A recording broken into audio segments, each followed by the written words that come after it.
Halo semuanya, sekarang kita sudah masuk sesi kedua dari kelas membangun aplikasi klinik kecantikan dari ide hingga revenue dengan teknik vibe coding. Tepatnya pada materi kelima ini, kita akan mempelajari apa itu vibe coding dan bagaimana cara melakukan vibe coding dengan tepat. Oke, pertama kita mulai dengan pengertian dari vibe coding itu sendiri.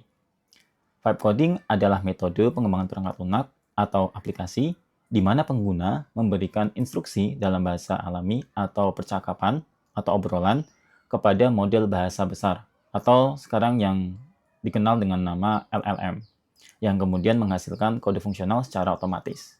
Nah, itu pengertian dari vibe coding. Selanjutnya, ada 4 prinsip dasar dari vibe coding yang perlu kita pahami. Nah, pertama ada feel over function. Nah, di sini kita mulai bukan dari teknis, tapi dari kebutuhan pengguna, atau kita menempatkan diri dengan POV sebagai user atau pengguna. Intinya, sesuatu yang kita buat harus terasa benar dan nyaman sejak awal bagi pengguna atau bagi user. Nah, kedua, conversation driven development. Nah, di sini dengan vibe coding, kita menjelaskan ide dalam bahasa natural atau obrolan manusia. Lalu biarkan AI membantu menerjemahkan ide tersebut ke dalam implementasi. Jadi prosesnya lebih banyak dialog atau mengobrol, bukan debugging. Nah, ketiga, visual first mindset. Nah, kita bayangkan dulu tampilan akhir aplikasinya. Bisa mulai dengan sketch atau wireframe, supaya flow pengguna jelas dan smooth sebelum kita melakukan yang namanya vibe coding atau coding itu sendiri. Nah, dan terakhir, minimal viable magic. Nah, fokus membuat sesuatu yang cepat berfungsi, lalu tambahkan fitur sedikit demi sedikit, prioritaskan dampak nyata bagi pengguna atau kegunaannya, fungsionalitasnya, bukan kompleksitas yang berlebihan. Itu 4 prinsip dasar dari vibe coding. Nah, sekarang mari kita coba bandingkan dengan proses tradisional pengembangan software atau SDLC, Software Development Lifecycle, yang umumnya dipakai oleh para software engineer. Nah, SDLC sendiri terdiri dari beberapa tahapan, dari brainstorming ide, kemudian analisis kebutuhan atau requirement, kemudian desain, coding, testing, deployment, sampai yang namanya maintenance dan user feedback. Nah, ini adalah metode yang sudah teruji dan biasa digunakan di perusahaan software besar atau tech company. Kelebihannya, prosesnya rapi dan sistematis. Tapi kekurangannya seringkali terlalu panjang dan rumit untuk startup kecil atau untuk founder yang bukan dari latar belakang IT atau non-IT. Nah, disinilah vibe coding hadir. Kita tetap mengambil kerangka SDLC ini tapi dengan pendekatan yang lebih ringan, cepat, dan berbasis percakapan. Oke, kalau digabungkan, SDLC dan vibe coding akan jadi framework yang lebih praktis. Teman-teman bisa perhatikan pada slide ini, kita mulai dari yang namanya planning dan AI setup.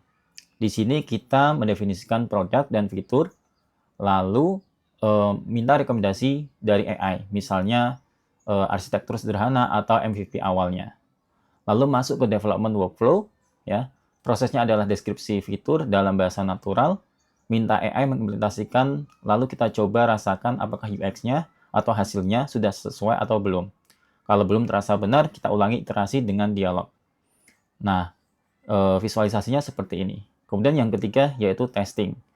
Nah, kita lakukan pengujian per fitur. Misalnya pada bagian login, pembayaran, atau homepage, kita cek halaman per halamannya apakah menampilkan informasi yang sesuai.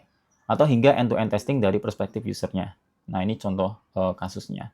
Kemudian yang keempat, deployment, ya, dari release produk, kemudian lakukan maintenance, dan mengumpulkan feedback pengguna. Nah, pada SDLC plus vibe coding ini, kita bisa memakai teknik praktis seperti show, don't tell method. Bukan sekadar membuat tombol submit, tapi membuat tombol yang bikin user excited untuk mengklik tombol tersebut. Atau kita bisa menggunakan emotion driven development. Nah, di mana kita fokus pada rasa yang muncul atau feel yang muncul, misalnya loading screen-nya tidak membosankan atau warna yang membangun kepercayaan agar user itu mau berinteraksi dengan aplikasinya. Nah, itu emotion driven development. Nah, kemudian teknik yang ketiga yang saya rekomendasikan. Ini adalah teknik yang paling saya rekomendasikan ya. Teknik ini kita membuat user story berkaitan dengan aktivitas user ya saat berinteraksi dengan aplikasi yang kita buat tentunya. Dan apa yang mereka inginkan atau butuhkan pada saat proses interaksi berlangsung. Nah, itu kita gambarkan pada user story. Nah, oke, jadi SDLC ya plus vibe coding, proses software development jadi lebih human center, cepat dan aksesibel bahkan untuk founder non teknis. Oke, jadi teman-teman, kita sudah lihat bersama bagaimana vibe coding bisa menjadi pendekatan baru dalam membangun yang namanya aplikasi atau perangkat lunak. Kalau dengan metode tradisional SDLC, prosesnya lumayan panjang dan kadang rumit untuk founder non-IT. Kemudian dengan vibe coding kita bisa lebih cepat, lebih ringan, dan lebih fokus pada pengalaman pengguna. Itu intinya. Ya, yang paling perlu diingat juga prinsip utamanya mulai dari rasa, jelaskan ide dalam bahasa natural atau obrolan kita sehari-hari, bayangkan hasilnya secara visual, lalu bangun versi minimal yang sudah memberi dampak atau fungsional nyatanya. Kemudian teman-teman juga bisa mengikuti vibe coding best practice ini. Oke, yang pertama, inputkan fitur dan requirement pada platform chatbot AI dan minta untuk membuat prompt vibe codingnya.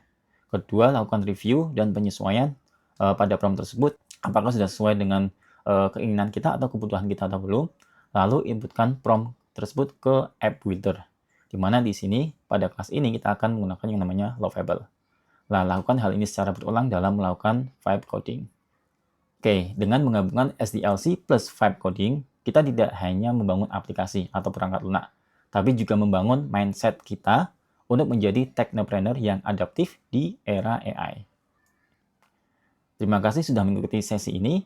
Di video selanjutnya, kita akan langsung praktik membangun fitur pertama dari aplikasi klinik kecantikan.